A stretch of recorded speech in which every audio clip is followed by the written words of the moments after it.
Hola mis queridos amigos, nuevamente con ustedes, su doctor Tigre, que ronca en esta negra noche neoliberal latinoamericana, sudamericana y ecuatoriana, en la que estamos viviendo como Lenin Moreno, en primer lugar, pretende arrebatarle a la provincia de Pichincha su prefecta, elegida democráticamente en las últimas elecciones, acusándola de conspiración en las protestas. La tiene encerrada ya más de 60 días, de 90 días, que es lo que empezó en octubre, noviembre, diciembre. Se cumplen los 90 días y desde el 8 de diciembre ella ya es prácticamente sacada de su cargo público, elegida por votación popular, por voto suyo y nuestro, para ser la prefecta de Pichincha, que es como decir la gobernadora de la provincia de Pichincha. La segunda provincia, la provincia más grande de la sierra, con la mayor población, la capital del Ecuador se encuentra en esta provincia y fue elegida con la mayoría de votos sin lugar a dudas. Pero buscaron el mecanismo de sacársela de encima. Pero no solamente que eso, sino que Lenin Moreno va a un encuentro con el presidente Duque de Colombia en la frontera, para las reuniones periódicas bilaterales que tenemos entre Ecuador y Colombia. Y resulta que de paso va a inaugurar, a participar en la inauguración de la nueva vía colombiana que se conecta a donde él decía que Rafael Correa había construido un puente a la nada y que esa vía era una vía hecha para los narcotraficantes, para la guerrilla, que ese puente que estaba ahí sobre el río Mira era un puente hecho a propósito para favorecer a las FARC, a las guerrillas, al narcotráfico. Sorpresa, ahora ese puente está unido a una nueva carretera que une Cali con Esmeraldas en apenas 6 horas y que cambia toda la vialidad de la costa del Pacífico del norte de Sudamérica. Para que ustedes comprendan la calaña, el nivel de mentira, cómo utilizó la calumnia, la infamia para desacreditar al gobierno de Rafael Correa. Pero no se contenta con eso, sino que cuando llega a la exposición de los presidentes en aquella reunión fronteriza, no culpa a su desacierto, a su falta de popularidad, falta de credibilidad, a su larga historia de traiciones y mentiras, al hecho de que en el pueblo de Ecuador nadie lo quiere y lo detesta, que cuando él intentó implementar las medidas para obtener un préstamo del Fondo Monetario Internacional de 10.200 millones de dólares, a partir de quitar el subsidio de los combustibles, lo que produjo una protesta popular, que lo tuvo en la picota a punto de derrocarlo. Entonces culpa que esa manifestación fue hecha por Rafael Correa. No por los indígenas, sino por Rafael Correa. Que los indígenas sí tenían derecho a protestar, pero que Rafael Correa y todos sus infiltrados, más los venezolanos de Maduro, se metieron en la protesta y fueron a quemar la Contraloría como prueba de que Rafael Correa incidió y que Maduro también, y que todo fue programado, planificado y hecho con alevosía, premeditación y ventaja, y que en la Contraloría se encontraban todas las pruebas contra Rafael Correa, lo cual no es cierto. Las pruebas contra Rafael Correa no estaban en la Contraloría, ya están en los juzgados. Pero la gente atacó la Contraloría porque los policías utilizaron los garajes de la Contraloría que están en el primero, segundo y tercer piso para desde ese lugar comenzar a disparar a la gente, produciendo heridos, matando gente, se produjeron asesinatos, murieron 11 personas. La gente, viendo que disparaban desde la Contraloría, fueron y atacaron a la Contraloría. Y este ataque a la Contraloría no fue la gente de Rafael Correa. Por eso no hay ningún detenido de Rafael Correa, por ese motivo. Los detenidos que incendiaron eran indígenas.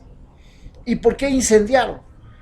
Porque vieron y filmaron y tienen pruebas y tienen videos de que desde ese lugar les disparaban, y no les disparaban, les mataban. Esa es la razón por la que se quemó la Contraloría. Pero fue a decir que era un plan de Rafael Correa para quemar la Contraloría y quemar las pruebas. La mentira. Pero lo más importante que ha sucedido es que el día de ayer, en esta semana, se ha asesinado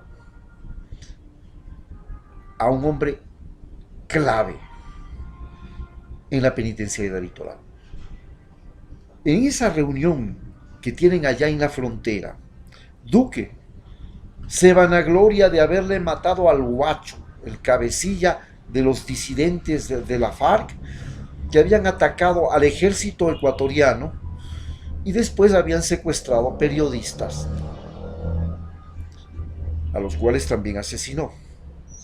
Pero resulta ser que el ataque que hace Guacho a los militares ecuatorianos en la frontera se debe a que los militares ecuatorianos en la frontera encuentran un cargamento de dinero, se roban ese dinero, y es el dinero que el Guacho tenía que pagar a todos los que le proveían. Cuando se roban ese dinero, llegan los periodistas a averiguar por qué Guacho está poniendo bombas en San Lorenzo para que le devuelvan el dinero. Cuando Guacho pone las bombas, llegan los periodistas y los periodistas se enteran. Van a buscarle al Guacho y pasan un retén del ejército que le dice: no entren en esa zona, porque ahí está el Guacho, ya esto es Colombia, ya no es Ecuador, no se metan en territorio colombiano. Y le dicen, pero ya los militares ecuatorianos tenían noticias de que estos periodistas habían estado preguntando sobre el dinero que se le había perdido al Guacho. Llegan los periodistas, el Guacho los secuestra y pide la liberación de su hermano y de otros que eran muy importantes dentro de lo que eran su cartel y que estaban presos, y los quiere canjear por esos. Lenín Moreno miente y dice: sí, les voy a canjear, les voy a devolver. Pero resulta que no lo hace y los periodistas son asesinados porque no cumple con la promesa de canjear personas. ¿Y por qué no canjea y por qué no regresan los periodistas? Porque misteriosamente el ejército ecuatoriano estaba implicado en la red de narcotráfico de la frontera. Y eso lo revela BBC y lo revela el juicio del Chapo Guzmán en Nueva York. Y entonces BBC publica una noticia que les voy a dar lectura en este momento, publicada ni más ni menos que el día de ayer. Con 15 puñaladas, los pies y las manos atadas, desnudo y boca abajo, así encontraron a Telmo Castro Donoso, alias El Capi, en su celda en la cárcel regional de Guayaquil, en La Mollar, ciudad del Ecuador. ¡Qué curioso! El resto de militares que han sido detenidos por narcotráfico y todo, no estaban en la cárcel de Guayaquil. Estaban en la cárcel 4 de Quito y donde les tienen a funcionarios públicos y a militares, porque se sabe que policías y militares no pueden estar en la cárcel porque les van a matar. Pues lo mandaron a Telmo Castro expresamente allá. ¿Quién es Telmo Castro? Castro, ex capitán del ejército ecuatoriano, cumplía una condena de 13 años por narcotráfico. Era una persona clave que aparentemente también trabajó de manera directa con el cartel de Sinaloa. Le dice a BBC Mundo el viceministro del Interior del Ecuador, el general Patricio Paz Miño. Como también apuntan los investigadores y expertos en materia, entrevistados por BBC Mundo, Castro era una figura muy importante para conocer mejor cómo operan las redes de narcotráfico en Ecuador y sus presuntos vínculos con militares, policiales y políticos del país. Qué casualidad, o sea que les mataron porque él sabía los nombres de los militares, políticos y policías. Tras su asesinato, la fiscalía investiga ahora al autor confeso, Martín Gregorio Gómez, alias El Manita, otro preso de la cárcel de Guayaquil. ¡Qué casualidad! El Manita lo mata. Pero para el periodista ecuatoriano Arturo Torres, quien se ha dedicado a investigar el tema del narcotráfico en el país, suena a crónica de una muerte anunciada. La de Telmo Castro es una muerte conveniente para muchos y es una pena que no haya podido rendir su testimonio sobre todas las conexiones, asegura Torres. ¿Quién era Telmo Castro? Se trataba de un ex capitán de 46 años. En el 2009 pidió la baja del ejército, donde había trabajado en el grupo de inteligencia porque estaba bajo su investigación por presuntas conexiones por el narcotráfico. Una vez fuera de la institución militar, se sentó varias veces en el banquillo por acusaciones de narcotráfico de sustancias ilícitas. Su primera condena fue en el año 2009, pero se benefició de una reducción de pena que lo puso en libertad en poco más de un año. Para junio del 2013, volvió a la cárcel y fue sentenciado a 13 años de prisión por narcotráfico y a 5 por lavado de activos y otros encargos. Ya en ese momento, el ministro del Interior del Ecuador identificaba a Castro como el sujeto con mayores vínculos con el cartel de Sinaloa, la organización criminal del entonces dirigida por el Chapo Guzmán, Joaquín Guzmán Loera. En el operativo en que cayó Castro se incautaron 300 kilos de droga, una avioneta y granadas. Según el ministro del Interior de la época, José Serrano, uno de los traidores, por si acaso, de Rafael Correa, era el narcotraficante más buscado del país. Y José Serrano ganó las elecciones para asambleísta con la mayor cantidad de votos y fue presidente de la Asamblea Nacional. Y siendo presidente de la Asamblea Nacional, traicionó al vicepresidente y aliado de toda la vida de él, Jorge Glass, a quien lo mandó a la cárcel. En el 2018, antes de cumplir el total de la condena, el ex capitán obtuvo un beneficio penitenciario. Pero a finales del año 18, óigase bien, cuando estamos en el gobierno de Lenín Moreno, a finales del año 18, fue revocado por no cumplir unas presentaciones periódicas requeridas para su libertad condicional. ¡Qué casualidad!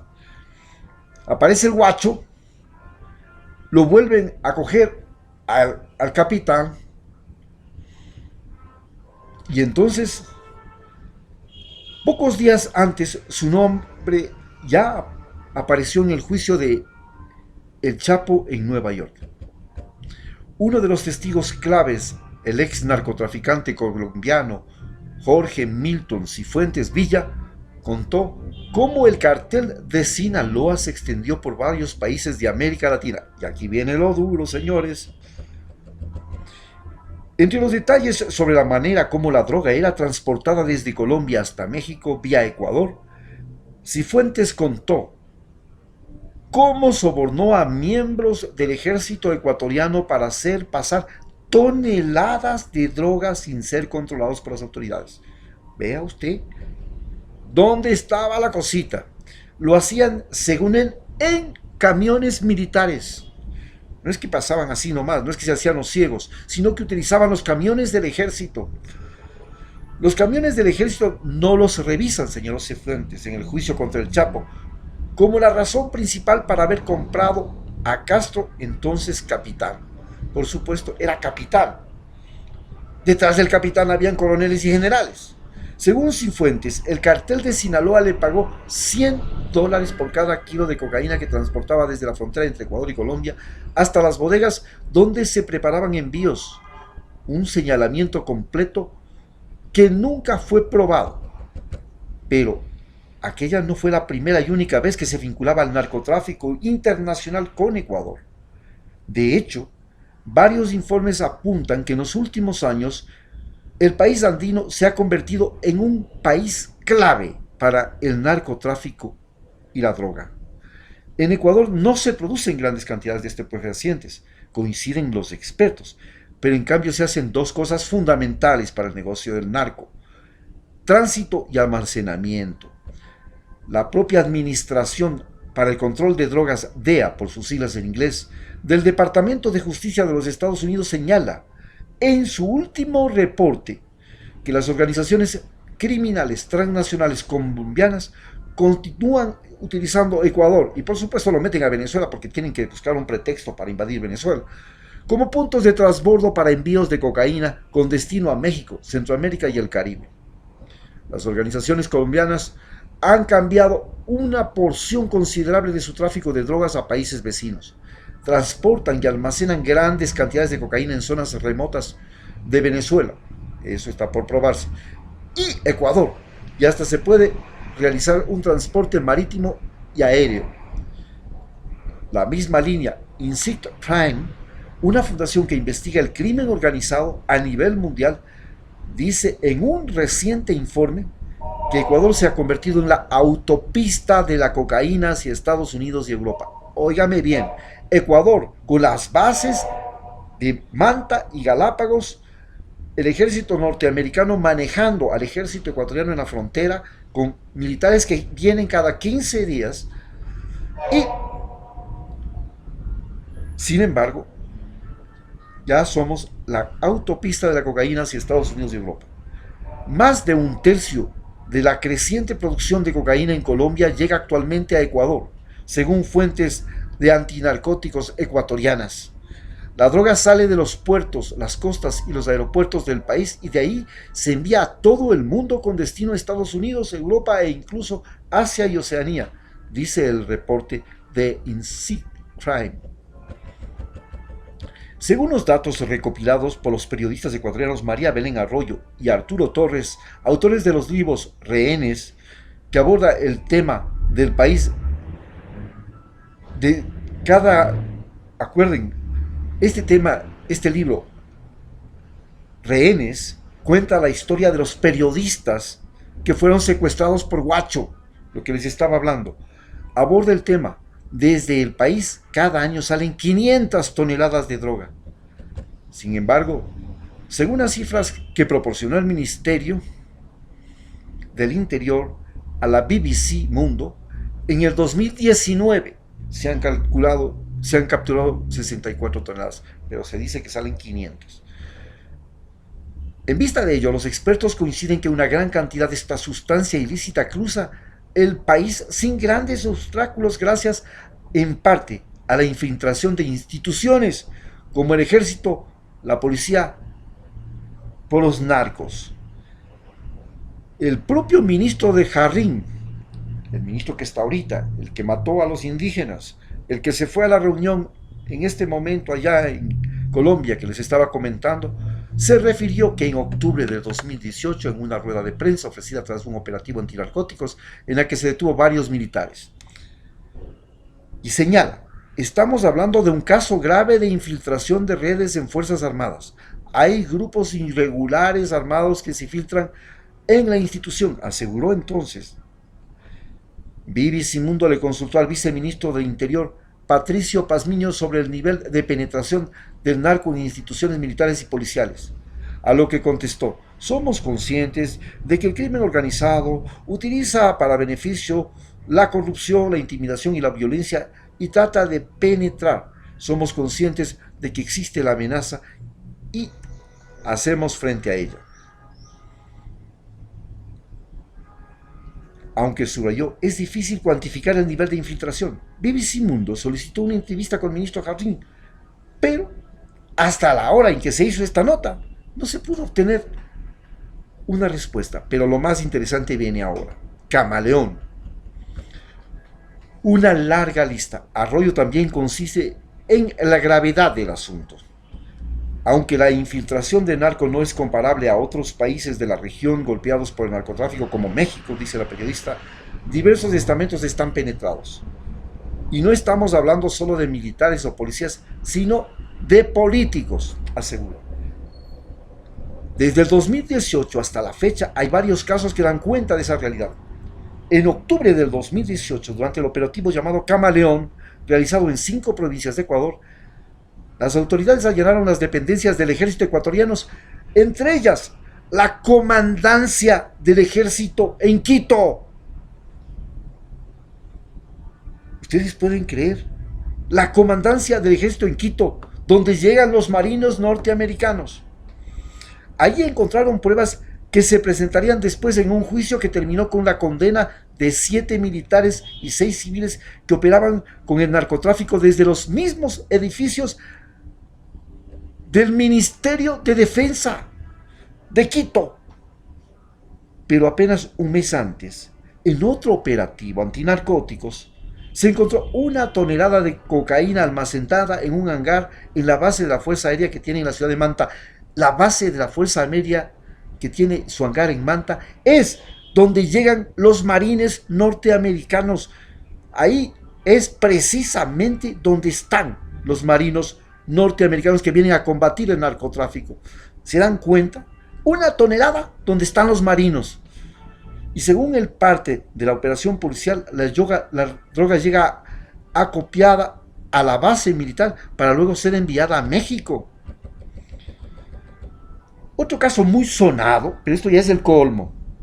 Llegó al propio Palacio de Carondelet, la casa del gobierno ecuatoriano, donde come, duerme y vive Lenín Moreno.